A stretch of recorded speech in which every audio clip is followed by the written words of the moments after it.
decir, bajo en qué términos se produce la comunicación al pueblo, pues, ¿verdad? Y aquí, efectivamente, lo que tenemos es un predominio enorme de parte del gobierno.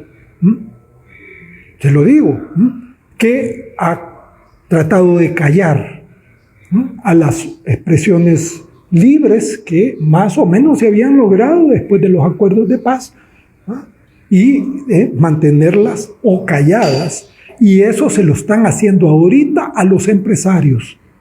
Lo llegan a visitar y le dicen, mire, si usted está en contra del gobierno y lo publica, va a tener problemas. ¿Ya? Apóyennos, hombre, si estamos trabajando. O sea, tratan de hacerlo. Y si el empresario dice, no, mire, yo no me quiero meter en esto y todo esto, como muchos dicen, simplemente lo que pasa es que le dicen, bueno, pero entonces manténgase callado.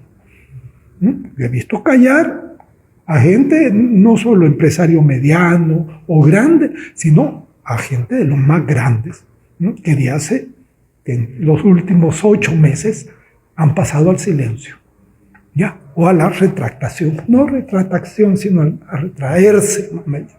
O sea, ese es un fenómeno que hay primero, ¿ya? Él domina, y eso hay que reconocerlo, el presidente actual y su gobierno, con un aparato muy grande, el más grande que ha habido aquí, aparato de gobierno de publicidad y de comunicación. Ellos dominan con mucho el aparato de lo que ahora es el principal instrumento de comunicación, que son las redes sociales. Pues. Si ese es el gran invento nuevo en la comunicación social. Entonces, entendamos que estamos en esa situación. En esa situación, ¿qué pasa? Una vez sacamos nosotros un cintillo, como dicen, ¿verdad? Que se puede sacar, ¿verdad? $83 costó. Haciendo un planteamiento. No fue bien. Tuvimos, creo que fue como 105,000 likes, porque esta es la clave actual, ¿verdad? Esto es la clave. Tuvimos un montón, ¿verdad? Como 125,000 o algo así, estábamos gloriosos, ¿verdad? Miren cuánta gente lo vio. Y el que nos hizo el conteo dice, sí señor, pero quiero decirle también una cosa. El presidente contestó lo que ustedes decían, diciendo mentiras, porque era cuando empezaron el Faro, fue un artículo del Faro que nosotros lo hicimos sin pillo, ¿verdad? Y entonces y el presidente contestó y dijo mentiras, nada más. Ese fue su Twitter. ¿Cuántos likes tuvo el presidente? 1.300.000. Ya. O sea, eso se ha ido retrocediendo. Ahora hay algunos que empiezan a aparecer, bueno, que tienen un tercio en contra del gobierno y 2 tercios a favor. Todo eso está pasando en nuestro país y hay que entender para qué se puede entender eso. Y si él dice, como ha estado diciendo, que ya no hay homicidios, miente. Simplemente miente. ¿Por qué? Porque la prensa, la televisión nos están diciendo, no todos los días, pero casi todos los días, que sí, mataron a 5 gentes, 8 homicidios, etcétera, ¿verdad? ¿Qué? ¿Por qué? Y el gobierno nunca los ha desmentido.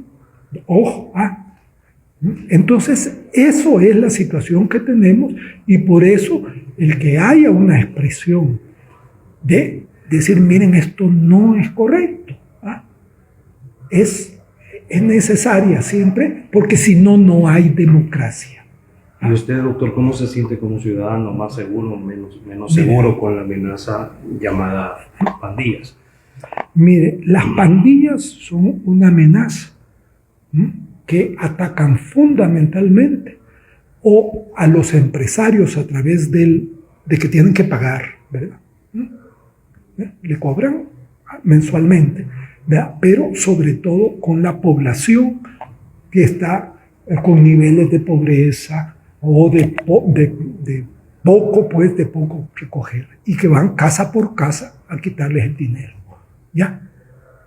Entonces, lo que tenemos ahorita es que los homicidios han bajado, sí señor, El número ya no es el mismo de cuando estaban. ¿Por qué? Porque la mayor parte de los homicidios eran problemas entre ellos, de una pandilla a otra. ¿Ya? Entre el 60 y 70% de los homicidios que tuvimos en los años anteriores eran homicidios de mareros que, como no tienen cárceles, su única forma a los que no les obedecen es pegarles un tiro. Así son, y eso lo saben los mareros, ¿ya? Y para eso tienen a la familia hablada, para que el hijo siguiente de la familia sustituya al que han matado. Ojo, así actúan. Esos son unos delitos tremendos que hay ahí. Pero bueno, eso ahora ha cambiado. ¿Por qué? Porque en primer lugar, la Mara no ha desaparecido, las Maras se han replegado. Una buena cantidad de los mareros están en Guatemala en este momento. Y se han pasado no por la frontera, por las aduanas, sino se han pasado pasándose, que es tan fácil hacerlo a Guatemala. Y están creándole a Guatemala ahorita el problema en la frontera de que llegan y empiezan a sacar de las casas a los que viven en la frontera para ellos quedarse. Eso está pasando. Y eso no se quiere decir acá. Y Guatemala no lo quiere anunciar porque Guatemala no quiere que le digan que ya la Mara se le metió. ¿Ya? Y otros se van a Estados Unidos, además. O sea, la cosa es que hay un cambio, ¿ya? Pero no han desaparecido las Maras. Ojo, ya tienen formas, y esto hay que denunciarlo, porque de cómo la extorsión que ejercen en empresas pequeñas ahora se maneja. Le voy a decir un caso que yo conozco, que se está haciendo, ¿verdad? Le hablan por teléfono al dueño y le dicen, mira, tenés 3 semanas que no has dado el trozo. Dice, pero aquí nadie me lo pide, dice el hombre. Bueno, entonces los 3 semanas que debes, ¿verdad? Vas a meterlas en un sobre y lo vas a llevar a tal lugar. Y ahí lo dejas y tomas una foto de que ahí lo has dejado. Y ahí déjalo, punto. Y se va. ¿Y qué pasa? Que el marero o el grupo de mareros mandan a un niño, a que lo recoja y se lo entregue. Eso se está haciendo, es una forma con la que continúan con la extorsión en este país y hay que denunciarla. Hay que denunciarla. Ahora, lo que no hay que hacer es seguir con la misma política que tienen todos los gobiernos con la Mara, que es querer matarlos o querer meterlos a todos presos. Así no se resuelve este problema. Es tan enraizado en los problemas sociales que si no vamos a empezar a resolver los problemas sociales, no se va a resolver nunca. Doctor, se está hablando de recesión económica mundial, los conflictos geopolíticos parecen no terminar. ¿Cuál es la lectura ya para cerrar este año en materia geopolítica y lo que viene para el 2023? Mire, el mundo ya desde hace décadas, ¿verdad?, ha tenido desde el tiempo de los españoles, ¿verdad?, a un gobierno que es el hegemónico en el mundo. Un tiempo fue España, después fue Francia un rato, después fue Inglaterra, después fue Estados Unidos, que había sido el último grande, y aparece la Unión Soviética, que vino el conflicto, la guerra de paz, la guerra que tuvimos, que no era demanda, sino fría, guerra fría, le decía, entre la URSS y Estados Unidos. La URSS se quebró, y entonces quedó Estados Unidos solo como el hegemónico en todo el mundo. Eso es cierto. Pero ahora empieza a surgir otro que le empieza a defender, a decirle yo también y yo voy a ganar, China. ¿Ves? Ese es el panorama. Entonces estamos en un periodo universal de transición para un nuevo tipo de hegemonía mundial, porque va a seguir habiendo, desgraciadamente, ya, la hegemonía. Pero esta es completamente distinta a la anterior. A la anterior, que era ideológica, ¿ya?, comunista versus democracia, decían, ¿verdad? ¿Ya? Y como económicamente cerraron a la Unión Soviética, y la Unión Soviética empezó a desarrollarse, ¿sí? Con China no.